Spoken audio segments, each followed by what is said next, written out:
When I was a chemical farmer, we were slowly going broke. And actually, the guy who did the figures said, we're stuffed. Farming is finished in this area. We cannot survive with these figures. Now, every cost I spend is an investment for the future. And I want to get 100-fold back for every investment I do.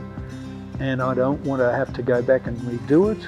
You do it once, then you just manage it into the future, and you're getting more and more and more back.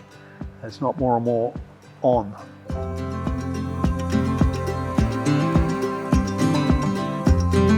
Welcome to Jillamatong.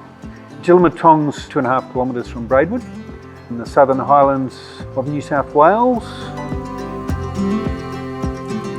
I went to university to learn about soil science, water systems, and I even got hoodwinked into the sales pitch, and I was a chemical farmer for 5 years. I was a contract sprayer. I can remember I'd been out spraying serrated tussock.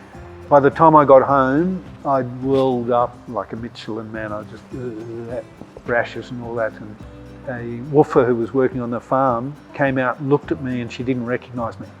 And she's going, "Is that Martin?" I went, "Yeah, I think I poisoned myself." And yeah, that's when you sit down and go, I think I need to review all this. I had the chemical epiphany. So instead of going in and poisoning a weed, poisoning an insect, ploughing a soil to try and get it down, everything is giving back to the soil. So it's a process of I give back and I get 10-fold back. And that's what nature does. Give and you'll receive. We see the exponential growth in everything. You're planting a tree, it's going to give back for hundreds of years. You're designing a fence that's going to encourage the stock to move fertility up the hill, it's going to give back for 50 years. You're putting a contour channel in there that's going to slow the water down, and a compost heap is going to give back for hundreds of years. Putting weirs in the water to stop my erosion gully forever.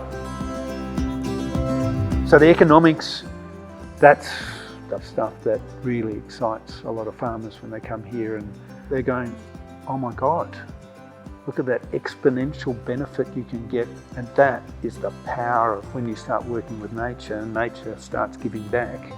And that's probably my biggest learning. Just, these epiphanies are still coming to me in this last year, going, oh, the trees are giving. They're not expecting every seed to grow. They're just saying, here, have some of our abundance.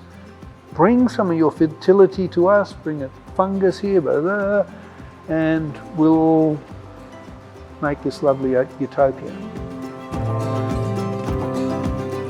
We asked a young person who just finished a university degree where she thought, and the sad thing she said was, well, if we don't look at how we're going to survive on Mars, we're stuffed. And they're right, we have stuffed it, but we do have the knowledge of how to fix it and work with it. We just got to change that thinking, listen to the people, listen to the land. Healthy soil, healthy food, healthy people. So easy.